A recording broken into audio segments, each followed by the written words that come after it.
Hi,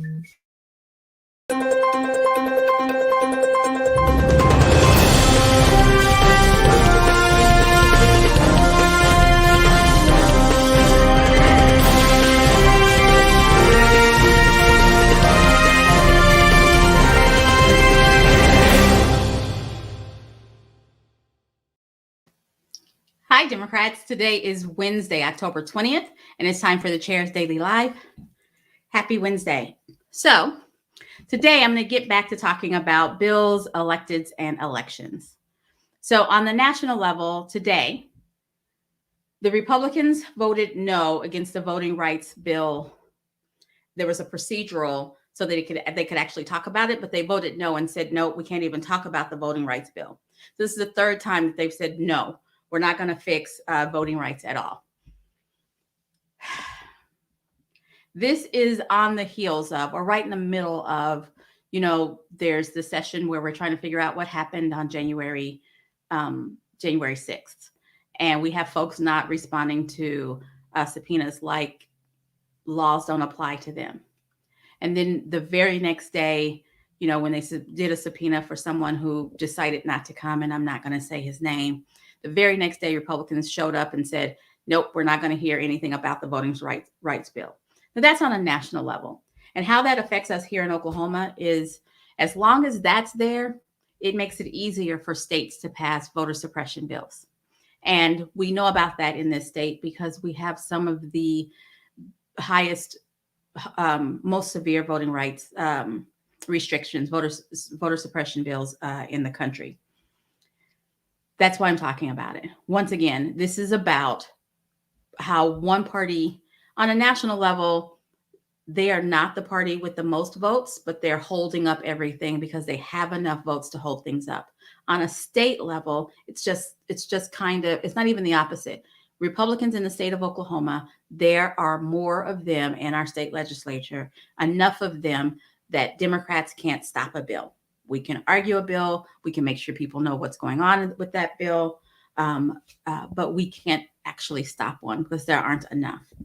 And I'm just going to keep harping on the fact that we have got to change the makeup of our legislature just because there has to be a balance. No one's asking the tough questions because they don't have to. No one's asking the question of whether or not this has anything to do with bringing positivity to Oklahoma because they don't have to. They can just get a whim. Their buddies will sign off on it. And we normal citizens aren't being covered. We're not being taken care of. It's a lot disheartening. So that's the bill I wanted to talk about. One of the bills I wanted to talk about. The elected officials that I want to talk about are Senators Inhofe and Langford from Oklahoma. Both of them voted against the voting rights bill. I want to make sure that you're aware of them. Both of them said, yeah, it's okay. We can keep adding more and more voter suppression bills. I bet there are a couple in Oklahoma that we haven't thought about. And so they're adding that.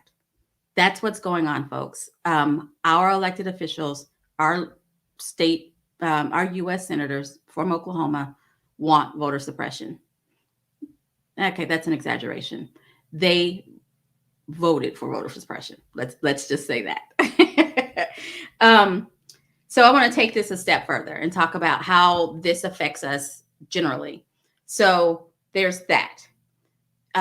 It's them deciding, again, how we can vote and who can vote. And I just have to mention gerrymandering one more time as we get closer and closer to redistricting. You really need to pay attention because this is the politicians picking who they want to serve versus the voters picking who they want to represent them.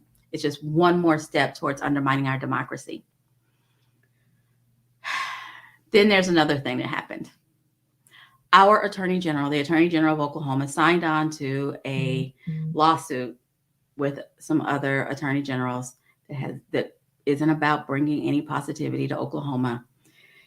The Department of Justice sent a letter to federal, local, tribal governments and said, hey, we need to look into ways of dealing with all of these folks who are harassing, threatening, intimidating school board members and teachers. And so now some attorney generals have got together and said, oh my gosh, They're trying to attack our freedom of speech. He said, let's look into how we can stop these people from harassing school board members. Don't know how that's attacking a freedom of speech. You do not. Threatening, harassing, intimidating are not covered by the First Amendment. They're not. So you're showing at somebody's house, you're standing in their yard, you're threatening, walking them out to their car, spitting on them, threatening them, calling them names, calling them and hanging up. None of that is protected by the First Amendment right. None of that. And that's what the Department of Justice wants to look into. Our Attorney General signed on to a performative lawsuit. And it's not the first one that we've been a part of. A performative lawsuit because he wants to hang out with the big boys just like our governor. I just wish they would spend their time focusing on things that bring positivity to the state. That is not going to help us at all. A lot of school board members in the state of Oklahoma are either volunteer or they're making something like $25 a meeting. They don't deserve that. If you're volunteering or you're making $25 a meeting, that means you are there because you care. And you shouldn't have to be threatened. You shouldn't have to have a police officer walk you to your car.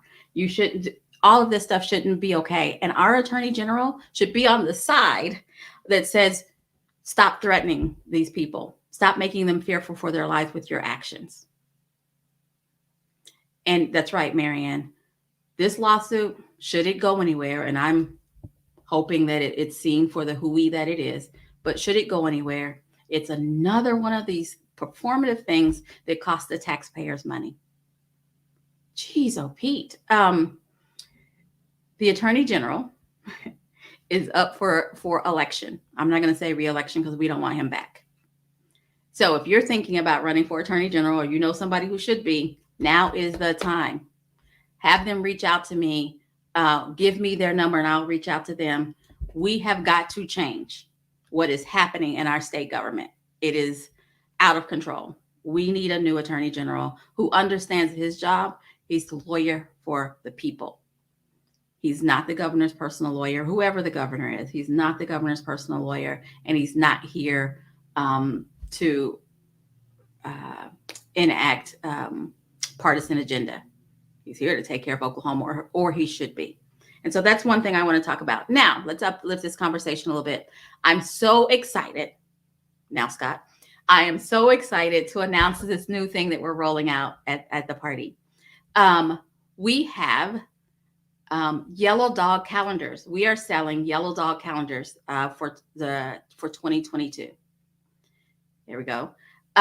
If you want, there we go. And we're not picking the dogs. I mean, we're not deciding the dogs.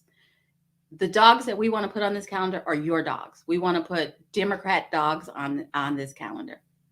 So if you want to put your dog on the calendar, please go out to our website and sign up to put your dog on the calendar. And once we get all of our months situated, they will be for sale for the 2022 election cycle. Can't wait. Super excited about that. So get yourself a dog calendar. I know a lot of people use their phones for their calendars, but I like to have a calendar hanging so I can look at it as I'm walking by. And this is a great calendar because it's Democrat dogs. All righty, guys. I will be here tomorrow. Thanks for joining me. But I'll be back here tomorrow at 4:15. You guys have a great one.